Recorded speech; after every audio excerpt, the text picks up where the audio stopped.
Let us discuss today decoder-only transformers, which we call as GPT models. They are built from staggered decoder layers. A decoder layer takes input tokens and predicts the next token in a sequence via autoregressive process. The decoder layers differ from encoder layers in two ways. Firstly, it differs in masked self-attention, which lets each token attend to only previous tokens. Secondly, it differs in autoregressive loop, which is a strategy where the model generates or predicts the next token step by step using only the past tokens as context. In a decoder only transformer like ChatGPT, text generation starts with a prompt which is turned into embeddings called numbers that represent the meaning of each word or token.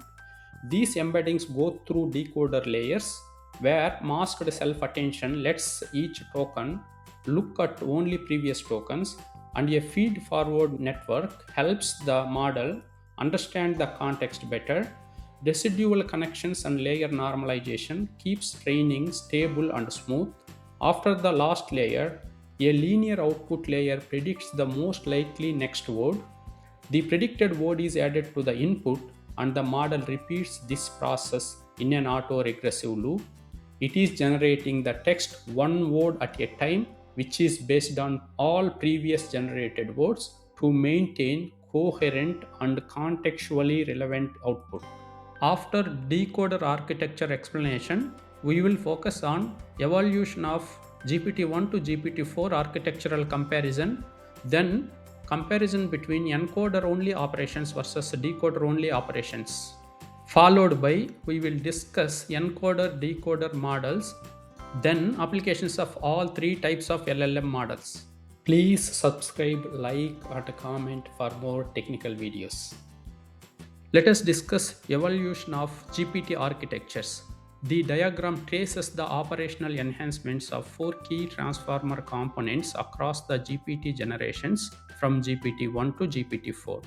The masked self-attention operations began with relatively low few heads in GPT-1 but rapidly scales to 96 heads by GPT-3, eventually adopting efficient memory compressed attention mechanisms in GPT-4. Feed-forward networks mirror this growth, transitioning from small hidden layers to eventually wide structures, peaking with the GPT-4's use of a specialized mixture of experts architecture. To support this massive scaling, residual connection and layer normalization operations shift from basic implementation to highly tuned systems designed to maintain mathematical stability across very deep network layers. Output layer operations also undergo a profound transformation, starting with a simple softmax function over a 40K vocabulary and evolving into GPT's multi-model capabilities governed by reinforcement learning from human feedback loop. Ultimately, comparing these operational upgrades reveals a broader shift in focus, moving away from basic autoregressive text generation towards sophisticated instruction following and safety aligned reasoning. When comparing encoder-only models and decoder-only models reveal distinct structural priorities tailored to their specific architecture goals. Encoders aim to deeply understand and encode input, while decoders are built to generate output autoregressively. This divergence begins with their training objectives and attention types.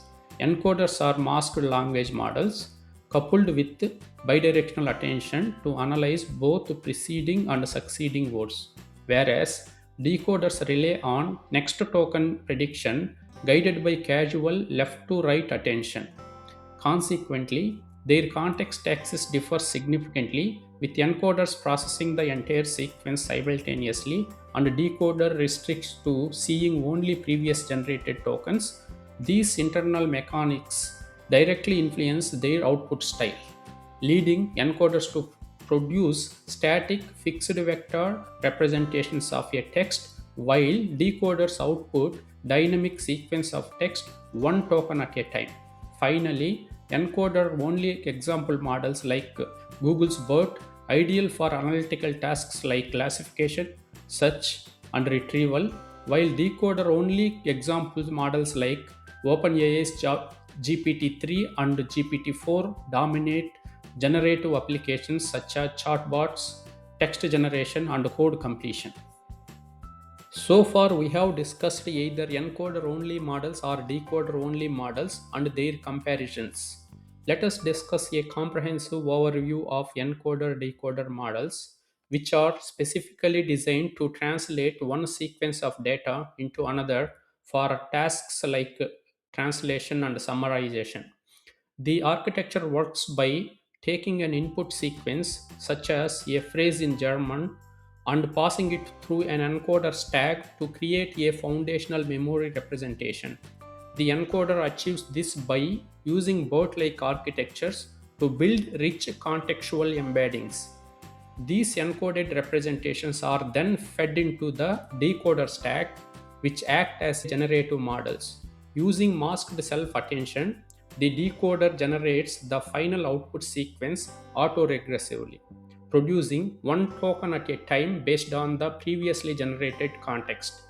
Prominent examples of this powerful sequence to sequence architecture include models like T5 and Facebook's BOT, which excel at complex tasks like cross-lingual translation and question answering systems.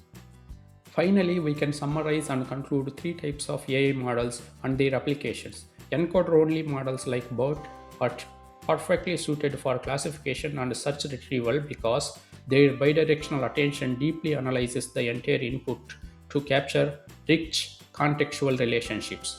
In contrast, decoder-only models such as GPT-4 are the standard choice for text generation and conversational chatbots because they are explicitly trained to predict the next token autoregressively. Meanwhile, encoder-decoder models like T5 and BOT are specifically built for complex sequence-to-sequence tasks such as language translation and document summarization.